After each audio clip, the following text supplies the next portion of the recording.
Do you have Amen back officially? Yes, he's good to go. Is he going to start or be on any sort of minutes restriction? Start, no restriction. Just what are you most looking forward to with having him back? And in general, when you have key guys who are out, even if they're still able to be around the team, does it kind of change the dynamic and the mood a little bit?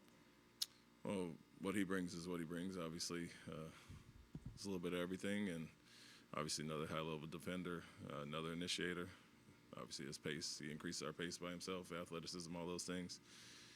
And the second part was what? Just when guys are out, does it kind of change the vibe or the mood, even if they still are around the team if they're not able to play or fully participate? I mean, being around is good for him. Obviously, we've implemented a few new things without him in the last few games, and so he's caught on to that, seen that, and put in some new sets and defensive wrinkles as well. So, yeah, I mean, he's going to do what he does and take on a matchup every night, but it's good to have him around just to, he wasn't gone long like Jabari where he wasn't around the team as much. What does it mean to have a healthy team at this point, a crucial point in the season? Yeah, it helps keep us fresh. Other than Reed now, we got the full crew, and so when you're having to juggle some lineups and some guys on back-to-backs that can't play, Tari and Steven, you don't want to overplay guys at this time of year. You want to be fresh, playing your best basketball, stay healthy, and obviously Amen back helps us take the load off some other guys.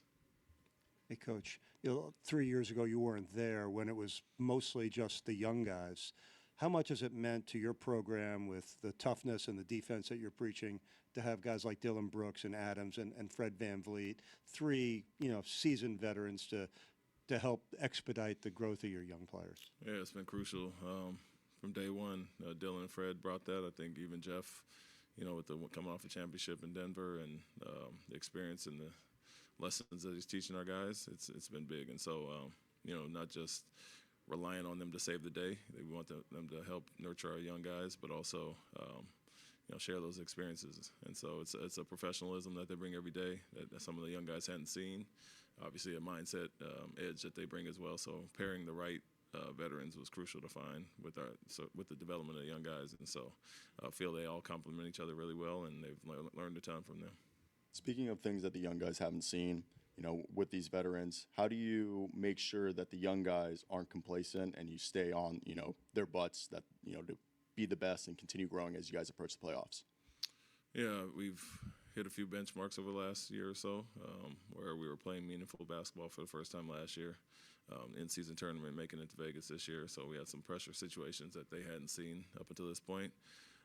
But like I said, our biggest jump has been their growth alone, not just bringing in some new guys. And so I'm going to continue to harp on them and try to break old habits and get to that winning mentality. And I think they've all bought into that pretty well from day one. And so now we know what we're playing for. It's very tight standings and can't let anything slip away this late in the season. So great to have our depth back. But I think all our young guys for the first time are hungry to reach the playoffs, and they know what we're playing for. Hey, Ime. Good to see you, man. I was just going to ask you about what you're seeing particularly during the 8-game winning streak that you like, that maybe you've been working towards throughout the course of the year, and what trends you're seeing that are positive within this win streak. Yeah, we got back to guarding at a pretty high level. Probably some of that coincided with Jabari coming back and the size and length and the defensive rebounding, which were areas we slipped in. Health in general has been better, obviously. Fred being out for that amount of time as well. We went through a tough stretch, and Jalen and Amen, had to kind of shoulder the load as far as initiating, not just being scorers. And so I think it'll help us going forward that he was out, and they all are more comfortable as far as how you see Jalen with the assist numbers going up, and his reads and efficiency has gone way up as well. And so that's the biggest thing, I think, health in general. But, our defense has got back to guarding the way we're capable of. Anything else? Great, thank you. Thank you.